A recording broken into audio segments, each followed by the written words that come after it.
और ये चाइना पर जागतिक प्रेशर बना है। चाहे चाइना की आदत तो हम सबको पता है कि चाइना अपने पड़ोसी देशों पे शक्ति बरतते आता गया है। तो फिर अभी भी चाइना का वो क्या बोलते हैं उसको, साउथ चाइना सी साउथ में। चाइना सी में वो हाँ, वो कंट्रोवर्सी चल कुछ रही है। मुद्दा चल रहा था। और इधर इंडियन बॉर्डर में भी और अमेरिका के साथ भी इसका कुछ चल रहा था। और कोरोना की वजह से तो पूरा वर्ल्ड ही पूरी दुनिया ही इस पर प्रेशर डाल रही है। तो ये मुद्दे हमें ज़रा, चाहे वो साउथ चाइना सी का मुद्दा है, तो ज़रा बता दीजिए कि आखिरकार क्या हुआ है वहाँ पे और उसका फ़ायदा इंडिया को कैसे होगा। अभी चाइना की बात की जाए तो जब से चाइना स्वतंत्र हुआ है या जब से चाइना बना है, तब से उन्होंने एग्रेसिव मोड पर ही काम किया है। आप 1962 का इशू देखिए, तब क्या हुआ था। तब चाइना ने ही हम पर पहले आक्रमण किया था, तब से लेकर अब तक वो आक्रामकता ही दिखा रहा था। लेकिन हमने जब ये स्ट्रैटेजी अपनाई है खुद एग्रेसिव होने की, आप अभी पेंगोंग का इशू देखिए, वहाँ पर 29 अगस्त को शायद भारत ने ज़्यादा से ज़्यादा एग्रेसिव मोड लेकर वहाँ पर ब्लैक टॉप पर अपना कब्जा बना लिया है। देखिए अभी ये नई स्ट्रैटेजी अपनाई भारत ने, तो इसका फ़ायदा हो रहा है भारत को। लेकिन अगर हम बात करें चाइना की, तो चाइना इससे कई ज़्यादा बहुत ज़्यादा आगे निकल चुका है। उसने अभी साउथ चाइना सी में भी बहुत ज़्यादा, और वहाँ पर मेडिकल या मिलिट्री बेस भी बना लिए है। और श्रीलंका को देखिए, उसके आसपास के मुल्क को भी, ताइवान को देखिए, वियतनाम, इन सभी पर वो दबदबा बनाने की कोशिश करता जा रहा है। और इसे अगर हमें रोकना है तो अमेरिका हो गया या जापान, ऑस्ट्रेलिया, इनसे मिलकर हमें कुछ बड़े कदम उठाने होंगे इसके लिए। हाँ, अभी अभी एक अमेरिका की तरफ से अभी अभी एक बयान आया था कि आर्टिकल आया था कि उस आर्टिकल में ये लिखा गया था कि अमेरिका का यह मानना था कि इंडिया इंडिया को अब जरूरत है कि जी, नाटो के जैसा नाटो कोई जैसे, संगठन हाँ बनाए, जी हाँ, मैंने भी ऐसा इंडिया को सुना। अब ये जरूरत है कि नाटो जैसी कुछ संगठन बनाए। तो इसके बारे में आप जरा खुल के बताइए हमारे प्रेक्षकों को। देखिए, नाटो जैसी संगठन बनाना एक अलग बात है, और ये प्राइवेट इशू है ना, इसलिए नाटो जैसी संगठन बनाना ज़्यादा मुनाफे के कारण नहीं बन सकता। लेकिन नाटो क्या है कि North Atlantic Treaty Trade Organisation. Organisation. तो उस संगठन में क्या होता है कि अगर किसी भी देश, सदस्य देश पर जी हाँ। अगर कोई देश आक्रमण करता है दूसरा देश, तो नाटो के जो भी सदस्य होंगे वो सभी उस देश पर आक्रमण करने के लिए बाधित होंगे। अगर ऐसी ट्रीटी हमारे यहाँ भी बनती है तो चाइना के लिए हम खतरा बना सकते हैं, लेकिन इसका फायदा है और नुकसान भी कुछ है ना। अगर हाँ, हम बात करें तो अगर जापान के साथ भी चाइना के इशू चल रहे हैं, ताइवान का तो चलता ही रहा है। अगर जापान पर कोई आक्रमण करता है चाइना कभी आगे जाकर, तो भारत भी उस युद्ध में अपने आप ढकला जाएगा। तो इसका कुछ नुकसान भी हो सकता है आगे जाकर। हाँ, अभी जो ये इंडियन गवर्नमेंट की तरफ से बड़ा फैसला लिया गया है कि चाइना के जो कुल मिला के 108 एप्लीकेशन को बैन कर दिया गया है। उसमें टॉप लिस्ट पर चाइना की जो गेमिंग कंपनी है टीसेंट आईजी, जिसका पबजी मोबाइल है। तो पबजी मोबाइल, पबजी लाइट, उसके साथ अलीबाबा ग्रुप की जो अली एक्सप्रेस है, उसके साथ जो क्रोम हमारा जो गूगल जैसा कार्य करता है, जी, सर्च इंजन सर्च इंजन जैसा बायडू कार्य सर्च करता इंजन है, है ना तो वहाँ पर। उन्हीं उनका बायडू बैन पर लगा दिया है। और बहुत ज़्यादा गेम जैसे कि लूडो हो, यू लाइक हो, इन जैसे एप्लीकेशन को इंडियन गवर्नमेंट ने बैन कर दिया है।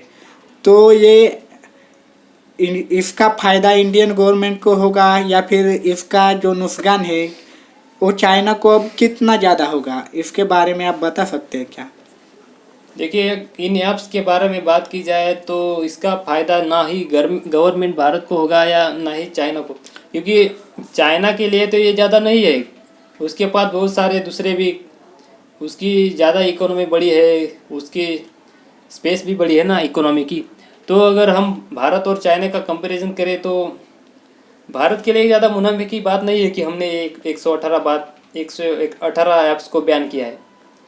हमें चाइना के लिए भी इतना गम नहीं या खुशी नहीं होनी चाहिए कि हमने चाइना के इतने ऐप्स बैन किए और अब उनका नुकसान होता रहेगा। उनके पास बहुत सारी चीज़ें हैं जिससे वो पैसा कमा रहा है इंडिया के तौर पर, इंडिया में।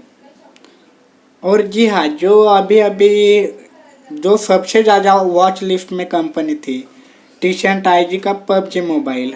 तो पबजी मोबाइल के बारे में, क्योंकि पबजी मोबाइल एक ऐसा गेम है जो पूरे इंटरनेशनल मार्केट में फैल गया है, तो ज़रा आप उसे खुलकर बताइए कि आखिरकार पबजी कहाँ से शुरू हो गया और कैसे फैल गया पूरी दुनिया में, और उसका जो इंडियन गवर्नमेंट यानी कि इंडियन यूज़र्स कितने बढ़ चुके हैं, इसके बारे में भी ज़रा बता दीजिए आप। अगर पबजी के बारे में बात की जाए तो शायद साउथ कोरिया में ही इसका पहला निर्माण हुआ था। जी हाँ, और ब्लू ब्लू होल। होल नामक कंपनी ने इसे पहली बार बनाया था।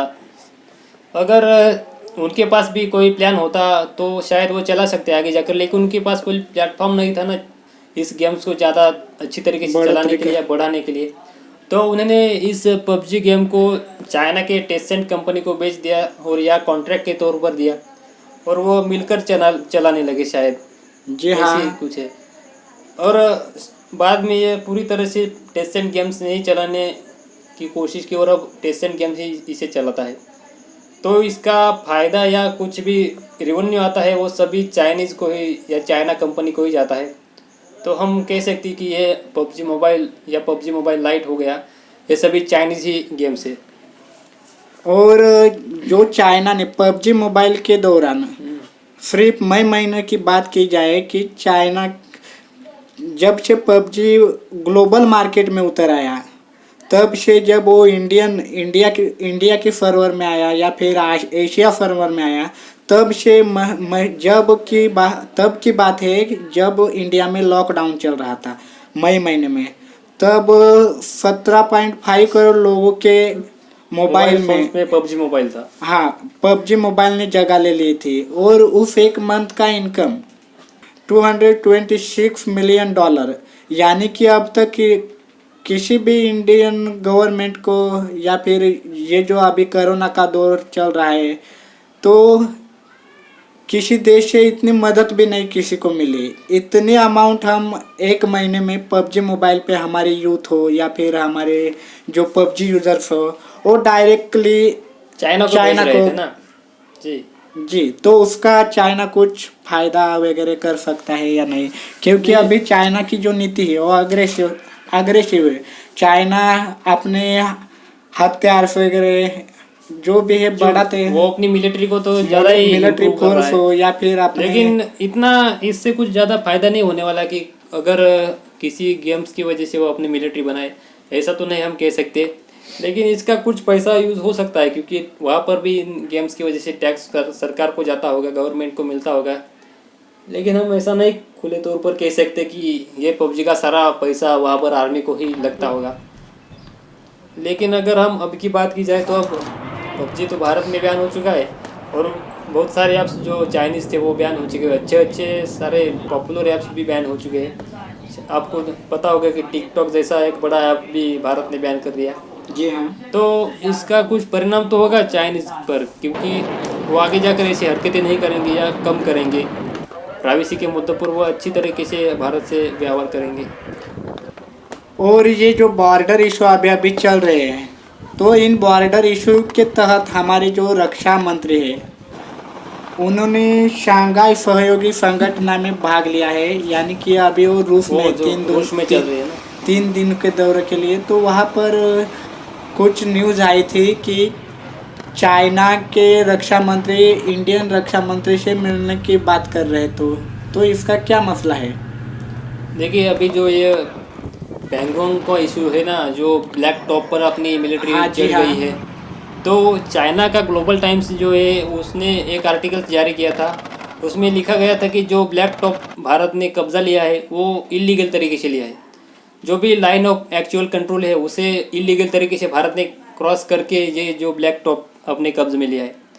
तो इस विषय पर चर्चा करने के लिए शायद चीन के रक्षा मंत्री ने भारत के रक्षा मंत्री से मिलने की कोशिश की है, लेकिन जब भारत को ये पता चला तो भारतीय रक्षा मंत्री ने ये जो मिलने की कोशिश थी उसे नाकाम करने की पूरा प्रयास किया, लेकिन अभी जो रूस है उसने भी इसमें इन्वॉल्व होकर भारत के रक्षा मंत्री को शायद कहा है कि आप चर्चा के मामले में आगे बढ़े और चर्चा से ही इस मुद्दे पर हल निकालें।